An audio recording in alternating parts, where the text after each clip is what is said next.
이 시간에 우리 함께 기도하는 시간 갖도록 하겠습니다. 오늘 기도할 제목은 9월 1일 금요일부터 시작되는 우리 더바이블 처치 금요 세겹줄 기도회를 놓고 기도했으면 좋겠습니다. 하나님께서는 기도 외에는 이런 유가 나갈 수가 없다고 말씀하셨습니다. 기도를 할 때 하나님의 마음이 움직이고 하나님의 마음이 움직이면 불가능한 일이 없는 줄로 믿습니다. 우리가 정령으로 구하지 않고 정말 하나님의 뜻대로 구하면 하나님은 그 기도의 소리를 들으시고 우리 삶에 개입하셔서 당신의 뜻을 펼쳐 주실 것입니다. 우리가 이 시간에 기도할 때 주님 세겹줄 기도를 통해 이 시대 힘든 이들이 다시 한번 주님의 놀라운 역사를 경험하는 그런 세겹줄 기도의 현장이 되게 해달라고 우리 세겹줄 기도회를 놓고 다 같이 한번 뜨겁게 기도하겠습니다. 기도하시겠습니다. 하나님 아버지, 이 시간에 주님 옆에 아뢰입니다. 하나님, 이제 9월 1일 금요일부터 하나님 저녁 8시에 더바이블 처치 이 대치동 초소에서 금요 세겹줄 기도회를 시작하고자 합니다. 하나님 아버지, 사단마귀의 공격에서 우리가 이길 수 있는 유일한 방법이 있다면 기도의 자리를 찾는 일인 줄로 믿습니다. 기도 외에는 이런 유가 나갈 수가 없다고 하였습니다. 그러나 기도의 능력을 우리는 알고 있기 때문에 기도하면 우리 하나님의 마음이 움직여서 아버지 안에 이런 유가 나갈 수 있는 줄 믿습니다.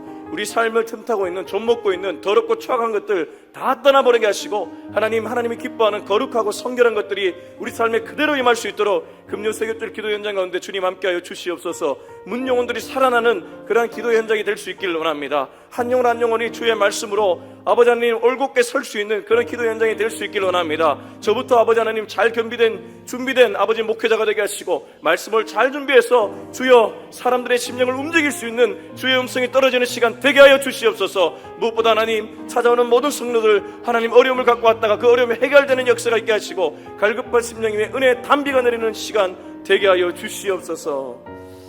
아버지 하나님, 이 시간에도 주님 앞에 아뢰입니다. 오늘 우리가 말씀을 나누기 전에 금요 세겹줄 기도회를 위해 기도했습니다. 하나님 아버지, 하나님은 기도에 사람들을 찾고 계신 줄로 믿습니다. 오죽하면 성전의 잔사질을 내쫓으시면서 내 집은 기도하는 집이라고 말씀하셨겠습니까? 주님 앞에 기도의 자리를 찾고자 합니다. 가을부터 올해를 마무리하는 시간까지 끊임없이 기도의 자리를 찾을 테오니 주님 역사하여 주시옵소서. 우리 삶에 하나님의 은혜가 간절히 필요합니다. 주님, 자녀 문제, 직장 문제, 사업 문제, 돈 문제, 우리가 해결할 수는 없는 문제들이 얼마나 많이 있는지 모르겠습니다. 그 모든 문제를 안고 주님 앞에 나와 토로할 때에 주님이 예비하신 은혜가 우리 삶에 흘러오는 역사를 경험하게 하여 주옵소서. 이 모든 말씀 예수님의 이름으로 기도합니다. 아멘. 네, 이 시간 하나님 말씀 보겠습니다. 사도행전 27장 1절부터 26절까지입니다. 사도행전 27장 1절부터 26절까지인데 굉장히 긴 관계로 22절부터 26절까지를 읽고 말씀 전체를 나누겠습니다. 사도행전 27장 1절부터 26절까지인데 22절부터 26절을 읽고 말씀 전체를 나누겠습니다. 시작. 내가 너희를 권하노니 이제는 안심하라. 너희 중 아무도 생명에는 아무런 손상이 없겠고 오직 배뿐이니라. 내가 속한 바 곧 내가 섬기는 하나님의 사자가 어젯밤에 내 곁에 서서 말하되 바울아 두려워하지 말라. 내가 가이사 앞에 서야 하겠고 또 하나님께서 너와 함께 항해하는 자를 다 내게 주셨다 하였으니 그러므로 여러분이여 안심하라. 나는 내게 말씀하신 그대로 되리라고 하나님을 믿노라. 그런즉 우리가 반드시 한 섬에 걸리리라 하더라. 아멘. 사도행전 후반부를 보니까 정말 우리 인생의 축소판 같습니다. 왜 그러냐 하면 여러분 인생이 뜻대로 됩니까? 절대 뜻대로 되지 않죠. 사도 바울이 하나님을 믿고 복음을 전하는데 복음 전하는 일도 뜻대로 되지 않습니다. 복음 전하는 일이야말로 하나님이 가장 기뻐하는 일 아니겠습니까? 하나님이 기뻐하는 일을 하는데도 자기 뜻대로 되지 않는다는 것이죠. 그런 것이 인생인 것 같습니다. 그러나 뜻대로 되지 않았다고 좌절할 필요가 전혀 없는 것이 뜻대로 되지 않아도 하나님은 살아 역사하시기 때문입니다. 왜냐하면 하나님이 포기하지 않으시면 그 일은 반드시 이루어지게 되어 있습니다. 자, 오늘 그러한 생각으로 말씀을 보겠습니다. 27장 1절에서 3절입니다. 시작. 우리가 배를 타고 이달리아에 가기로 작정되매 바울과 다른 죄수 몇 사람을 아구스도대의 백부장 율리오란 사람에게 맡기니 아시아 해변 각처로 가려 하는 아드라 무테노 배에 우리가 올라 항해할세 마게도냐의 데살로니가 사람 아리스다고도 함께하니라. 이튿날 시돈에 되니 율리오가 바울을 친절히 대하여 친구들에게 가서 대접받기를 허락하더니. 자, 27장 1절에 보면 드디어 신문이 끝나고 바울은 로마 황제 가이사에게 가는 항해길을 시작하게 되었습니다. 마치 우리의 인생 항해길이 시작된 것처럼 이렇게 바울도 가게 되었다는 것이죠. 로마를 향해 가는 이 바울의 항해길에는 두 사람이 아주 주요한 인물로 함께합니다. 1절에 보면 백부장 율리오입니다. 이 사람은 항해의 리더라고 볼 수 있습니다. 아마 국가기관에서 이 사람에게 위임을 했던 것 같아요. 아구스도대라고 하면 아우구스투스, 로마 황제의 또 다른 이름이 아구스도인데, 그러면 황제 부대입니다. 황제 부대가 어떤 부대입니까? 최고의 부대죠. 바울을 호위하는 무리들이 이 최고 부대에 백부장 율리오라는 사람이 함께했다는 것입니다. 그리고 2절에 보니까 데살로니가 사람 아리스타고도 함께했다고 합니다. 우리가 인생길 항해할 때 우리 주변에 하나님이 허락하신 사람들 있지 않습니까? 그렇습니다. 근데 제 눈에 들어온 것은 27장 1절에 우리가 배를 타고 이탈리아 로마에 가기로 작정됨에, 이 말입니다. 이 작정되었다는 표현이 여기서는 인간의 작정으로 비춰지지만 실은 우리가 이 구절을 읽으면서 절대 인간의 작정으로 읽어서는 안 됩니다. 이게 무슨 말이냐 하면, 그들이 작정했다고 하더라도 하나님이 허락하지 않으면 갈 수 없는 것이 우리의 인생길 아닙니까? 여기에 이탈리아에 가기로 작정되었다는 것은 국가기관의 작정을 얘기하는데, 물밑에 보면 하나님의 섭리와 작정이 있습니다. 하나님은 이미 바울에게 나타나셔서 너는 로마에 가게 될 것이라고 작정하셨습니다. 그 작정을 말씀해 주셨습니다. 겉으로 보면 로마 기관이 바울을 호송해 주는 것 같지만, 로마로 항해해 주는 것 같지만, 실은 물밑에서 하나님의 작정으로 이 모든 것이 움직이고 있다는 것입니다. 그리고 이 율리오라는 사람이 오락가락합니다. 3절 보실까요?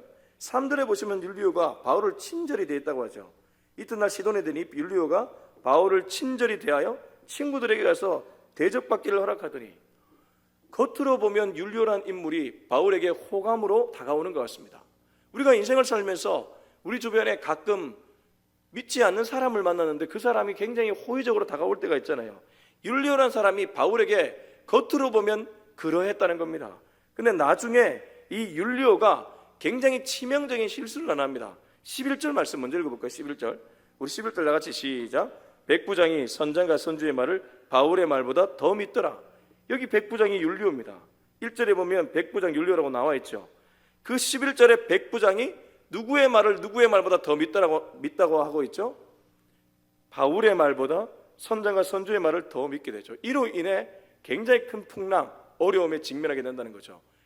믿지 않는 사람들, 주변에 있는 사람들이 호의적으로 다가오는 것처럼 보여줘도 결국 나를 진짜 도와주는 분은 누구인지를 27장은 정확하게 우리에게 얘기해 주고 있습니다.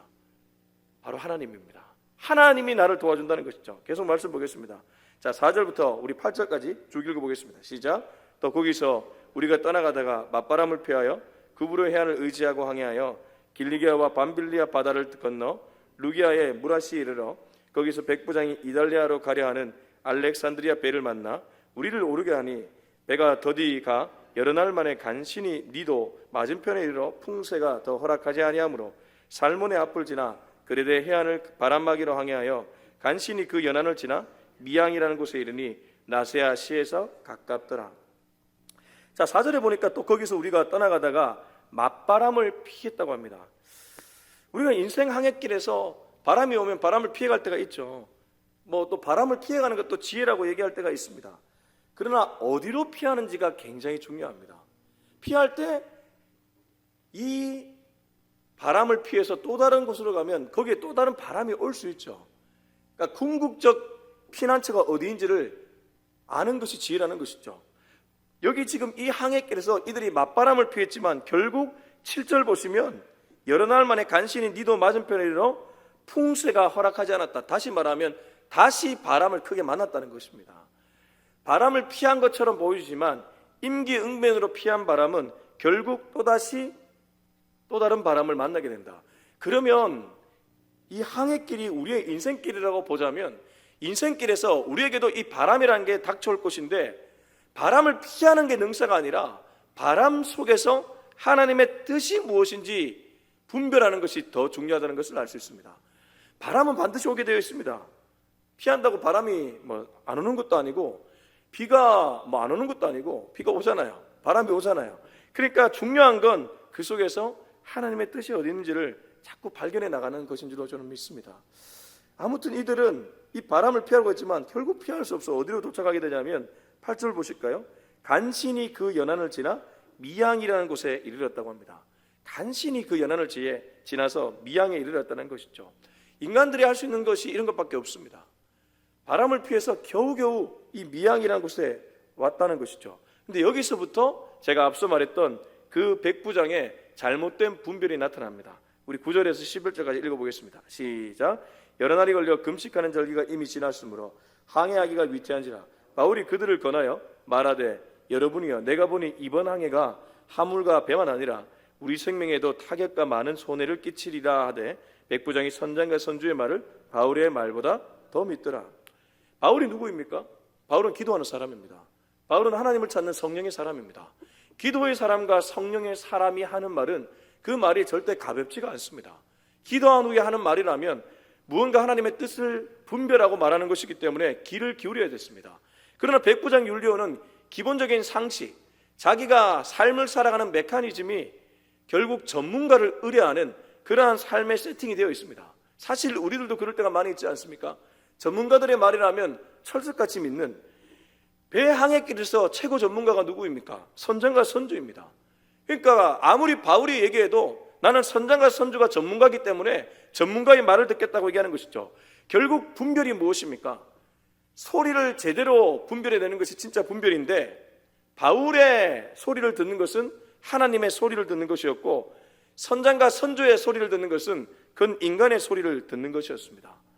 율리오가 이 절체절명의 위기 순간에 기도하지 않았다는 증거입니다.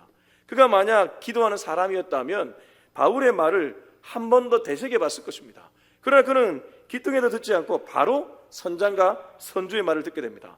바울이 어떤 말을 했냐 하면 이번 항해가 우리 생명에도 위협이 될 정도로 위험합니다. 화물과 배만이 아닙니다. 이렇게 말하면 뭐 때문에 그러냐라고 한 번 정도는 되물어 봤어야죠. 근데 물어보지를 않는 겁니다. 바로 선장과 선주의 말을 듣고 그냥 갑니다. 자, 12절에서 14절까지 읽어볼까요? 시작. 그 항구가 겨울을 지내기에 불편하므로 거기서 떠나 아무쪼록 베닉스에 가서 겨울을 지내고자 하는 자가 더 많으니 베닉스는 그레데 항구라 한쪽은 서남을 한쪽은 서북을 향하였더라. 남풍이 순하게 불매 그들이 뜻을 이룬 줄 알고 닻을 감아 그레데 해변을 끼고 항해하더니 얼마 안 되어 섬 가운데로부터 유라굴로라는 강풍이 크게 일어나니 그렇게 해서 배가 다시 떠나게 되었습니다. 근데 13절을 보시면 남풍이 뭐였다고 하죠? 순하게 불었다고 하죠. 이게 문제입니다.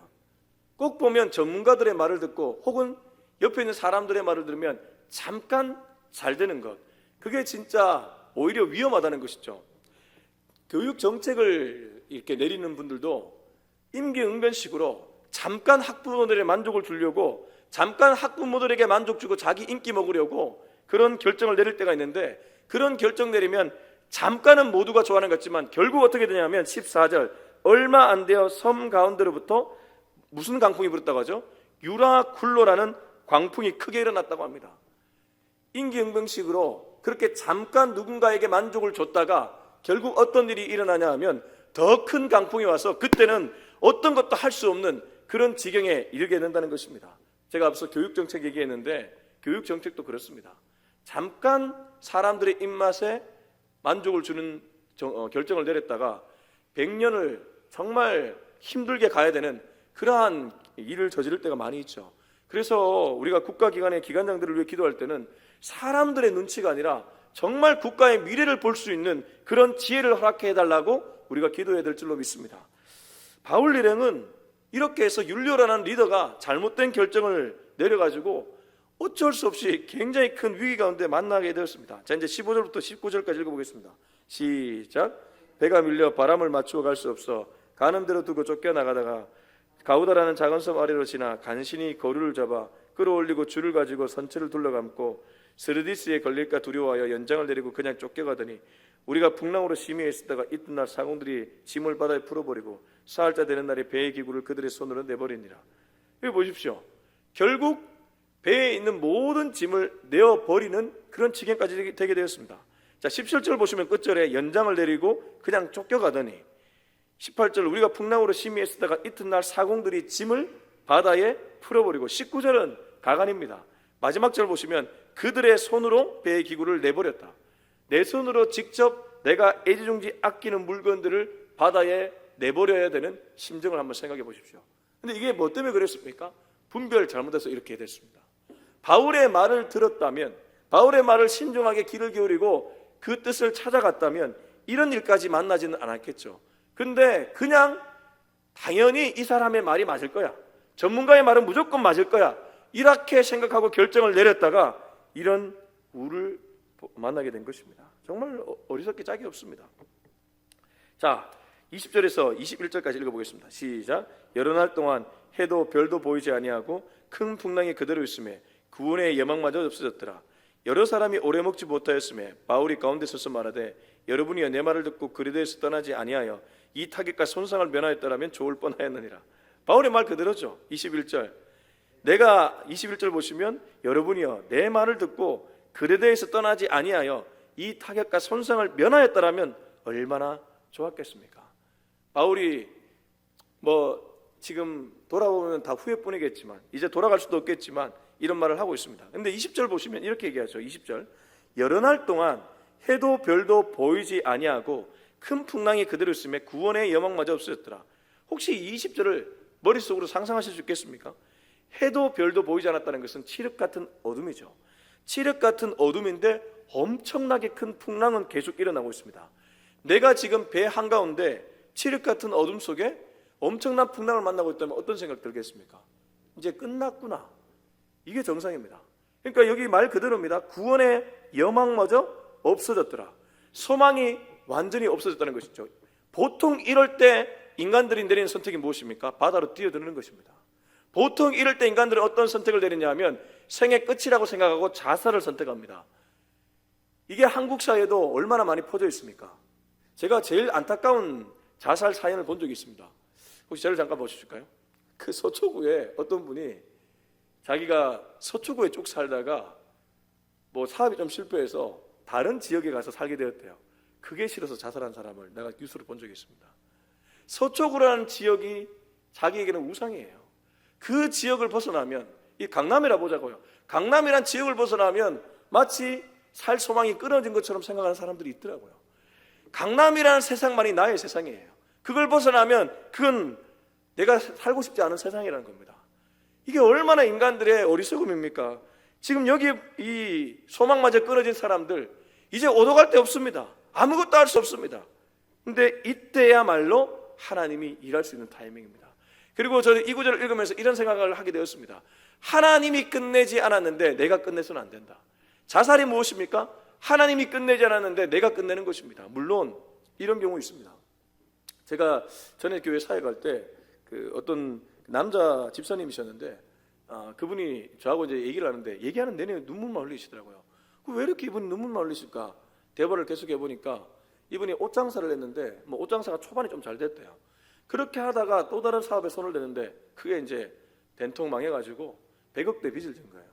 갚을 길이 없는 겁니다. 100억대 빚 정도 지면 웬만한 그 사업 수완이 좋거나 아니면 유명한 사람이 아니고서는 빚을 갚기가 힘들죠. 그러니까 이제 완전히 절망 한가운데 들어가게 된 거예요. 그러니까 살 소망이 완전히 끊어졌죠.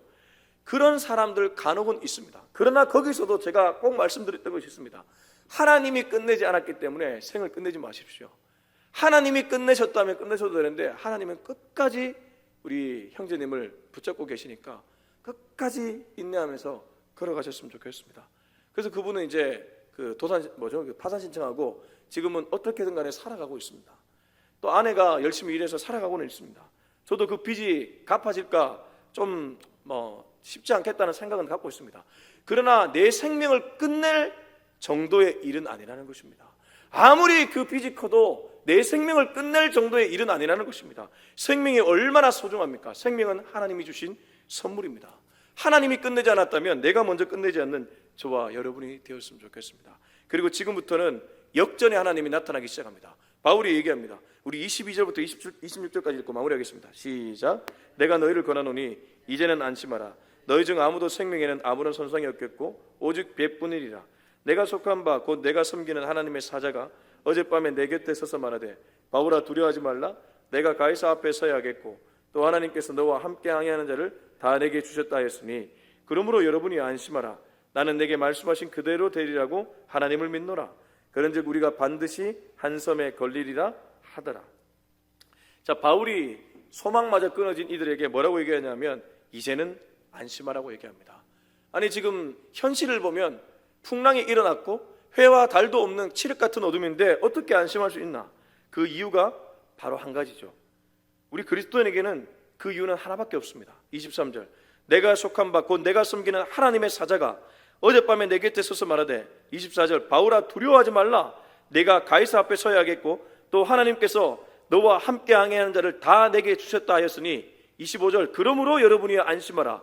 나는 내게 말씀하신 그대로 되리라고 하나님을 믿노라. 아멘이지 않습니까? 결국 나를 보호해 주는 게 누구입니까? 하나님입니다. 그리고 그 보호의 증거는 무엇입니까? 하나님이 약속하신 말씀인 줄로 믿습니다. 하나님은 이미 이전에 바울에게 너는 반드시 로마 가이사에게 가게 될 것이다 말씀하셨습니다. 이 말씀을 믿지 못하면 우리는 항해길에서 파선하게 되겠지만, 이 말씀을 믿으면 반드시 하나님께서 약속하신 그 로마라는 지역에 가게 될 것입니다. 저와 여러분도 항해하는 목적지가 있습니다. 당장에는 그 목적지가 이루어지지 않을 것처럼 현실이 커 보이겠지만, 결국 하나님이 우리에게 약속하셨다면 그 약속에 신실하신 하나님은 반드시 저와 여러분을 그 길로 인도할 줄로 믿습니다. 이 믿음을 갖고 오늘 하루도 살아갈 수 있는 저와 여러분 될 수 있길 예수님의 이름으로 축원합니다. 우리 기도하겠습니다. 이 시간 기도할 때, 주님, 오늘도 항해길에서 바람을 만날 수도 있고 풍랑을 만날 수도 있고 또 잘못된 사람을 만나서 분별하지 못해 어려움을 겪을지도 모르겠습니다. 그래서 사단 마귀는 자꾸만 포기하고 생을 끝내라고 유혹할지도 모르겠습니다. 그러나 우리가 그런 유혹에 넘어가지 않도록 도와주시고, 오늘도 우리가 붙들어야 될 것은 오직 여호와의 말씀인 줄로 믿습니다. 이 말씀을 붙잡고 어려움 중에도 하나님을 바라보며 절망 중에도 소망을 품을 수 있는 우리가 되게 하여 주옵소서. 우리 같이 한번 기도하겠습니다. 하나님 아버지, 이 시간에 주님 앞에 엎드립니다. 주님, 오늘도 우리가 바라봐야 될 분은 오직 하나님 한 분뿐임을 고백합니다. 하나님, 사람을 보면 넘어지게 되어 있습니다. 하나님, 풍랑을 보면 빠져가게 되어 있습니다. 환경을 보면 넘어지고 빠져가지만, 환경이 아니라 환경을 조성해 주시는 하나님을 바라보면 이 환경 속에서 하나님의 뜻은 무엇일까 분별하게 될 것이고, 그 분별 속에서 하나님의 뜻을 찾게 될 것이고, 하나님의 뜻을 찾아지면 결국 우리는 항해의 목적지에 도달하게 될 것입니다. 하나님 아버지, 하나님께서는 바울에게 너는 로마 가이사에게 가게 될 것이라고 약속의 말씀을 주셨습니다. 바울에게만 주셨겠습니까? 우리 모두에게도 그런 약속의 말씀을 주신 줄로 믿습니다. 저는 인내라는 메시지를 들었고 큰 부흥이 있을 것이라는 메시지를 들었습니다. 반드시 이 약속의 말씀 이루어질 줄로 믿습니다. 하나님 아버지, 사람이 어떤 말들을 하더라도 포기하지 않고 끝까지 주님께 나와 기도하는 끈질긴 인내를 허락하여 주시옵시고, 주님만을 붙들고 나갈 때에 주님의 놀라운 역사하심으로 말미암아 교회가 새로워지고 우리 인생이 새로워지는 것을 보게 하여 주시옵소서. 교회만이 아니라 우리 교회에 소속된 모든 성도님들의 삶에 그러한 은혜가 있게 하여 주시옵소서. 이제는 우리 주 예수 그리스도의 은혜와 하나님의 사랑과 성령의 기름 부으심이 오늘도 인생의 항해길에서 바람과 풍랑을 만나 절망의 한가운데 있지만, 절망을 바라보다가 진짜 절망하는 사람이 아니라 오히려 절망 중에도 오늘 바울이 붙들었던 하나님의 약속의 말씀을 붙잡아 소망의 항해길로 나아가기로 다짐하는 우리 모두의 머리 위에 지금부터 영원토록 함께하기를 간절히 축원하옵나이다.